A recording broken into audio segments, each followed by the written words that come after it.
Qu'est-ce qui rend vraiment notre obéissance à Dieu authentique?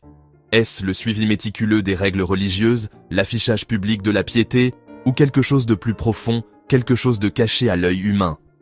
L'apôtre Paul, dans sa profonde lettre aux Romains, donne une réponse étonnamment claire. L'obéissance authentique n'est pas une question de performance extérieure, mais une question de cœur.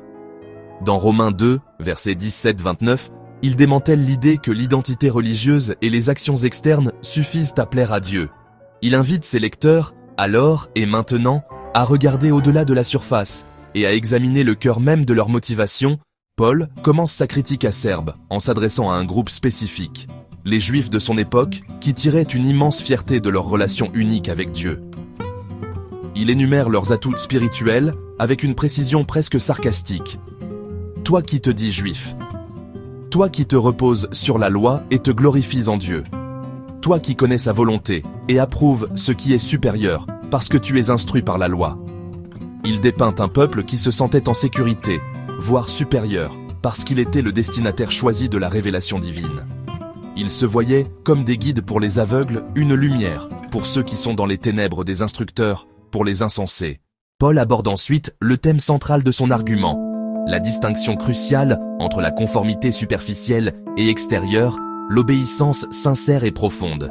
Il expose la futilité d'une obéissance qui n'est exécutée que pour le spectacle ou par sens du devoir.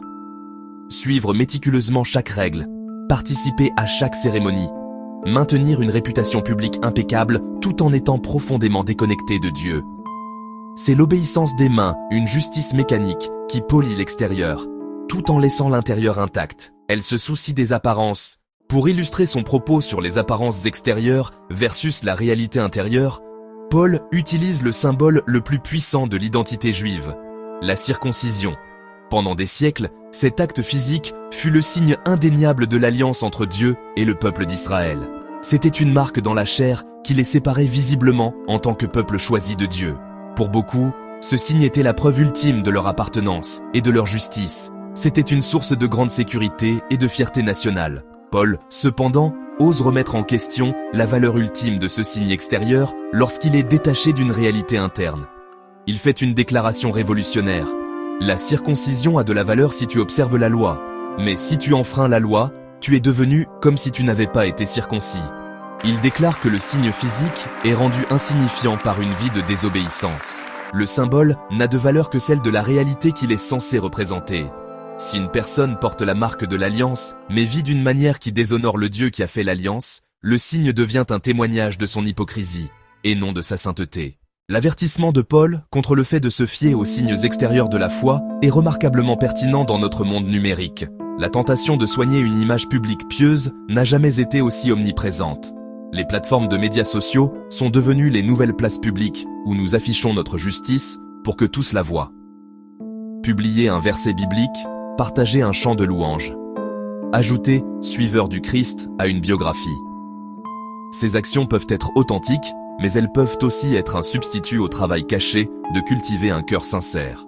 Le danger, confondre la performance et la réalité. Un fil Instagram soigné peut être trompeur comme la circoncision extérieure. Signe extérieur qui masque une réalité intérieure d'apathie. Si l'obéissance authentique découle d'un cœur transformé, alors la tâche spirituelle la plus importante que nous ayons est de cultiver le terreau de notre monde intérieur. Ce n'est pas quelque chose que nous pouvons accomplir par la seule volonté ou en essayant simplement plus fort d'être bon.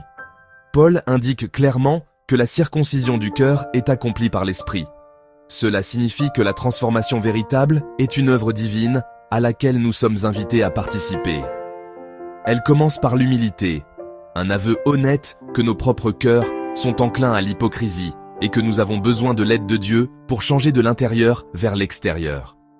Nous devons passer de la dépendance à notre propre force à la dépendance à la sienne. Une façon principale de cultiver ce genre de cœur est par un auto-examen honnête en présence de Dieu. Cela implique plus qu'une confession rapide et superficielle de péchés évidents. Cela signifie prendre le temps de s'asseoir tranquillement avec les Écritures, comme les paroles de Paul dans Romains 2.